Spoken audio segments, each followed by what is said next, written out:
दोस्तों, हम सभी जानते हैं कि हमारे राष्ट्रपिता गांधी जी हमारे देश के लिए खूब लड़े और हमारे देश को ब्रिटिश के चंगुलों से आज़ाद किया और बताया कि आज़ादी तो चरखे से लाई जा सकती है। पर आज के दिन मैं आप सभी देशवासियों से यह सवाल करता हूँ कि अगर आज़ादी चरखे से ही लाई जा सकती थी तो आखिर क्यों भगत सिंह जैसे कई लोगों ने हंसते हंसते अपने देश के लिए अपने आप को कुर्बान कर दिया। और अगर चरखे के धागे से ही आज़ादी आ रही थी तो आखिर क्यों भगत सिंह ने वो फांसी की रस्सी को चुना? आखिर क्या थी उनकी सोच और कैसे सपने देखे थे उन्होंने? और आखिरी पर सबसे बड़ा सवाल कि भगत सिंह जी की मौत का जिम्मेदार कौन? जानने के लिए बने रहिएगा वीडियो में अंत तक। तो चलिए शुरू करते हैं आज का एपिसोड। भगत सिंह एक ऐसे फ्रीडम फाइटर जिन्होंने इनकलाब जिंदाबाद के नारों से ब्रिटिश पार्लियामेंट को पूरी तरह से हिलाकर रख दिया। एक ऐसे शख्स जिसके किरदार में ना ही किसी तरह का छल था और ना ही किसी का भी डर। अगर कुछ था तो सिर्फ एक सपना, आज़ाद भारत। दोस्तों, ये बहुत कम लोग जानते हैं कि भगत सिंह जी कोई मामूली व्यक्ति बिल्कुल भी नहीं थे, बल्कि उनके पास इतना ज्ञान था कि शायद ही उनके जितना ज्ञान किसी और फ्रीडम फाइटर के पास होगा। अपने जीवन में करीबन उन्होंने 400 से भी ज़्यादा किताबें पढ़ी।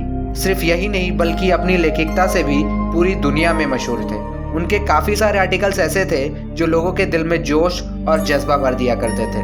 और उनके पास उनकी एक डिग्री भी थी जो उन्होंने 97% से पास की थी। पर आखिर इतनी किताबें पढ़ने के बाद क्या थी उनकी सोच और आखिर क्या चाहते थे वो? अगला पॉइंट इसी पर है।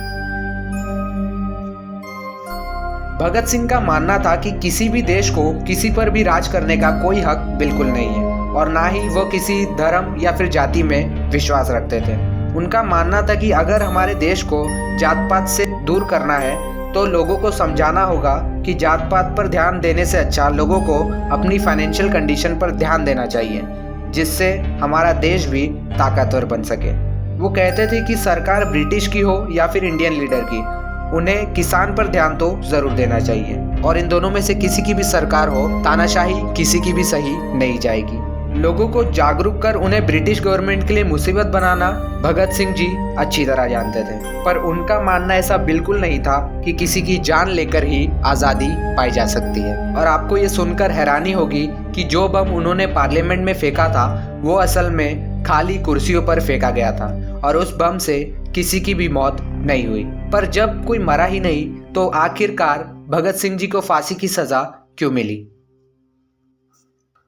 दोस्तों, जिस वक्त भगत सिंह जी को फांसी दी गई उससे कुछ दिन पहले गांधी जी को एक न्योता आया जो कि लंदन से आया था।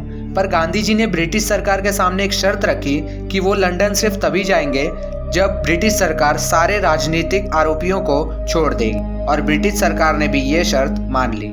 पर दोस्तों, ये गांधी जी की सबसे बड़ी गलती थी, क्योंकि वो भूल गए कि भगत सिंह जी पर कोई भी राजनीतिक आरोप बिल्कुल नहीं है, बल्कि वह तो बमबारी के केस में जेल गए थे। और बस यहीं पर चल दी ब्रिटिश सरकार ने अपनी चाल और फांसी के तख्ते पर लिख दिया गया भगत सिंह का नाम। पर क्या यही था भगत सिंह जी का अंत? आखिर क्या था उसके आगे का मंजर और कैसे पहुंचा ये शेर फांसी तक? उस वक्त भगत सिंह एक किताब पढ़ रहे थे जब जेलर ने उन्हें बताया कि उनकी फांसी का समय हो गया। और जब उन्हें जेल से फांसी के लिए ले जाया जा रहा था तब एक नेता ने उनसे ऊंची आवाज में पूछा कि कोर्ट में उन्होंने अपनी सफाई क्यों नहीं दी। तब जवाब में भगत सिंह ने बताया कि मैं मरने से डरता नहीं हूँ और किसी क्रांतिकारी की मौत से ये आंदोलन और मजबूत होगा और एक दिन उनका सपना जरूर पूरा हो जाएगा।